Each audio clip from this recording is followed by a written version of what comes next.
निबंध का जो विकास क्रम है उसको देखिए। निबंध का विकास, डेवलपमेंट।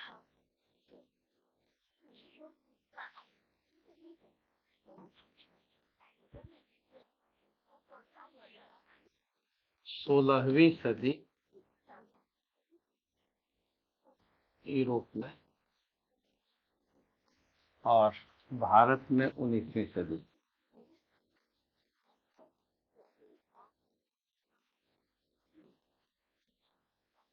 और फिर 20वीं सदी में।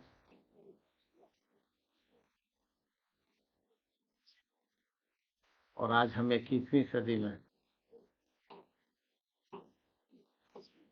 21वीं सदी में यूरोपीय संदर्भों में अगर आप देखेंगे तो सबसे पहले फ्रांस में इसका जन्म दिखाई देता है। एक व्यक्ति थे मॉन्टेन नाम।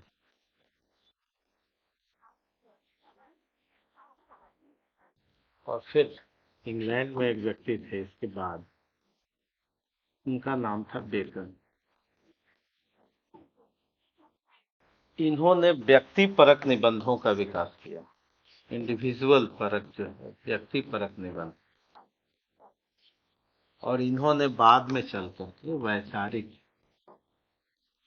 वैचारिक निबंध का विकास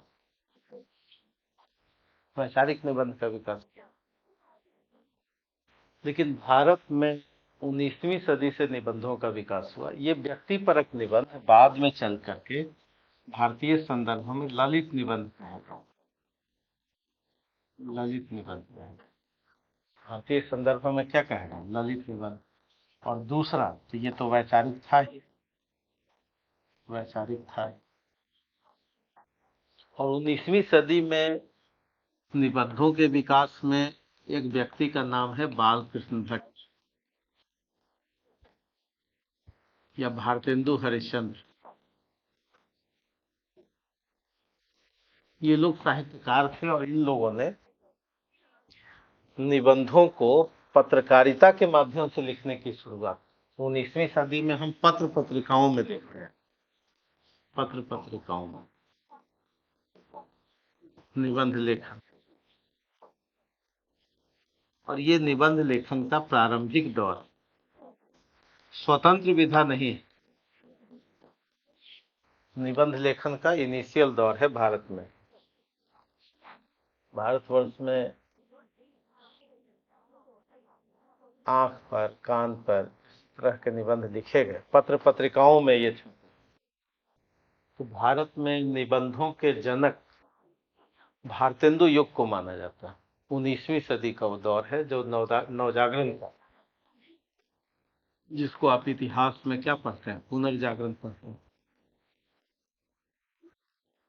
पुनर्जागरण कहते हैं। और साहित्य और संस्कृति में उस शब्द को क्या कहते हैं, नवजागरण।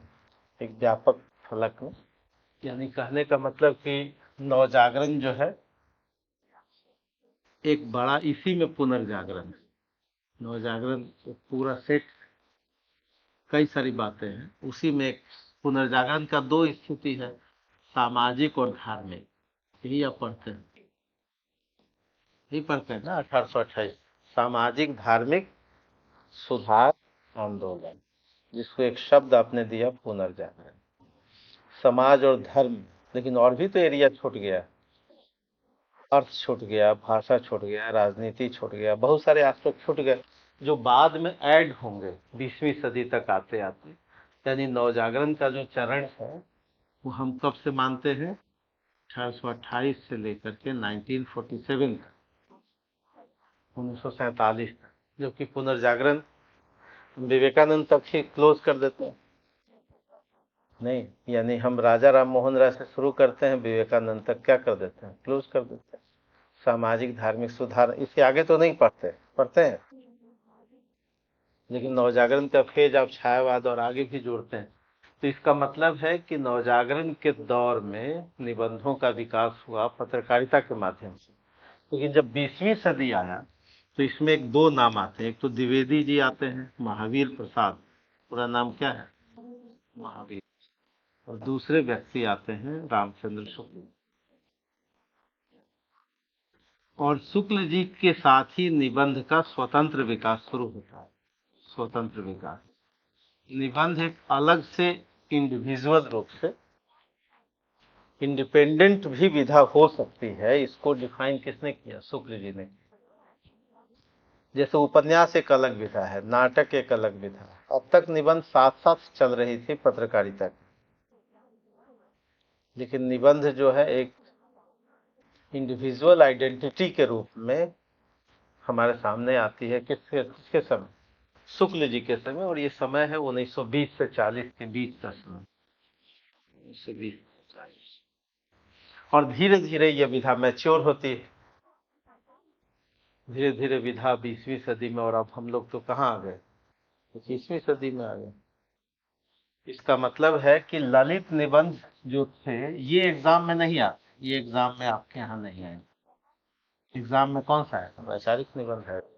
ललित निबंध को व्यक्ति परक निबंध भी कहते हैं। तो आपके एग्जाम में जो आईएएस का एग्जाम है उसमें क्या आता है? यूपीएससी का एग्जाम में आते हैं वैचारिक निबंध।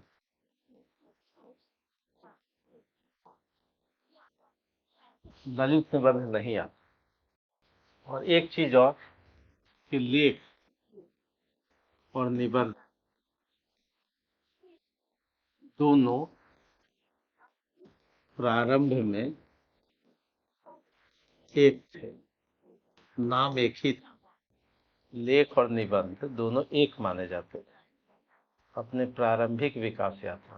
प्रारंभिक विकास यात्रा मतलब 19वीं सदी में एक ही थे दोनों,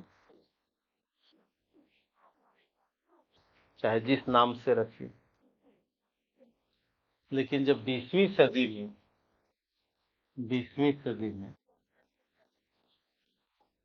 शुक्ल जी ने जब निबंधों को स्वतंत्र रूप दिया, तब दोनों अलग अलग माना जाने लगा। ठीक है, लेख को क्या कहा गया? आर्टिकल कहा गया। और इसको एस्से कहा गया। अब दोनों अलग अलग विधा है। लेख अलग है, निबंध क्या है? अलग। आर्टिकल में आप जानते हैं कि इसमें करंट मुद्दे रहते हैं, तथ्य प्रधान रहा।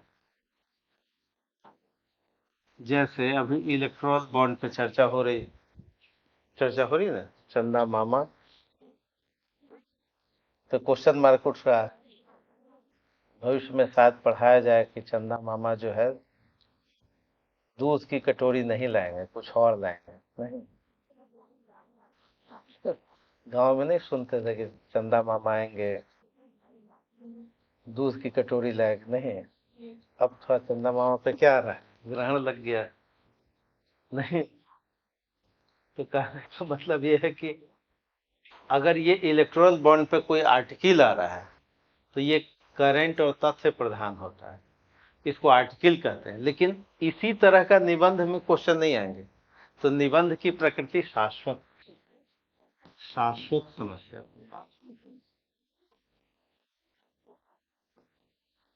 शाश्वत विचार पर बात।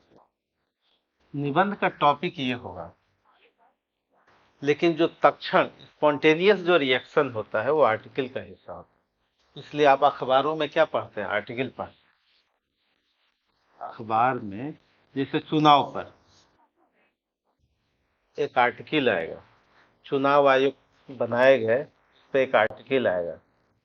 नहीं, जैसे हैप्पी इंडेक्स में हम पीछे हैं या भूख सूचकांक में पीछे हैं, तो एक आर्टिकल आएगा। होली पर एक आर्टिकल आएगा, कोई घटना हो, अभी बिहार में एक पुल गिर गया तो उस पर एक आर्टिकल छपेगा। उसमें भी तो भ्रष्टाचार है, तो उस पर आर्टिकल हो। लेकिन भ्रष्टाचार एक शाश्वत विषय है जिस पर निबंध आएगा। दोनों में अंतर समझ गए? यानी जो स्पॉन्टेनियस रिएक्शन होता है किसी घटना पर, किसी विचार पर, किसी गोष्ठी पर, किसी सेमिनार पर, तो अखबारों में जो छपता है वो क्या छपता है? आर्टिकल छपता है। यही आर्टिकल निबंध में कुछ हद तक काम आ सकता है, लेकिन वही सेम लिखेंगे तो अंक कम आएगा। क्योंकि निबंध कैसा है? एक शाश्वत समस्याओं पर, या कहिए एक ऐसे सत्य पर विचार होता है जो औसत रूप से, सत्य पर जो एवरेज रूप से सही होता है, एवरेज रूप से मान्य होता है। मान्य एक ऐसे फैक्ट पर, एक ऐसे सत्य पर, एक ऐसे दार्शनिक विचार पर, ऐसे सामाजिक विचार पर बात होगी जो एवरेज रूप से मान्य है, या शाश्वत समस्या है, या शाश्वत विचार है। तो इस पर क्या पूछा जाएगा? इससे पूछा जाएगा। समझ गए कि लेख और निबंध में क्या है? धीरे धीरे 20वीं सदी से अंतर माना जाने लगा, लेकिन 19वीं सदी तक दोनों क्या थे? जब हमारा निबंध विधा मैच्योर नहीं हुआ था, तो जब पत्रकारिता के माध्यम से कुछ बातें होती थी, तब दोनों एक थे। लेकिन धीरे धीरे ये नाम समानार्थी होते हुए अपने व्यवहार में दोनों क्या है? अलग अलग। क्लियर है? अब इसी से संबंधित हम लोग कुछ कुछ टॉपिक देखेंगे एक एक करके और पढ़ने की कोशिश करेंगे।